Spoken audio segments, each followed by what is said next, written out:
I'm NS Rao here. నేను Ramky group of industry group CFO అని. ఈ రోజున ఈ ప్రెస్ కాన్ఫరెన్స్ ముఖ్యంగా మా వార్షిక ఏదైతే ఫలితాలు ఉన్నాయో వాటన్నింటిని తీసుకొని మేము ముందుకు వచ్చాము. తర్వాత దాని గురించి డిస్కషన్సే కాకుండా భవిష్యత్తులో మేము ఏ విధంగా మా బిజినెస్ ముందుకు సాగించదలుచుకున్నాం అనేటువంటి ఈ ప్రస్తావనలో we had a detailed discussion and an exposition part of it.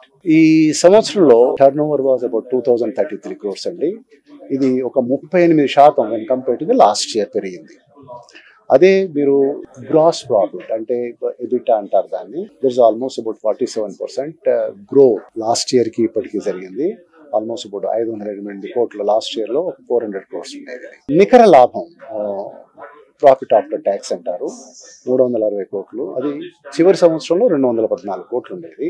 Growth ఎంత అంటే 68%. సో మీరు కనుక చూస్తే అంటే టర్న్ ఓవర్ అయినా గ్రాస్ ప్రాఫిట్ అయినా నికర లాభమైనా కూడాను ఒక 38 నుండి 68% వరకు పెరిగింది. Today evening we are here to announce the last year financial results, and which is very encouraging, which is around in the revenue wise, which is 35% year on year we have shown the growth. And coming to existing projects in this financial year, we have got around 4 projects.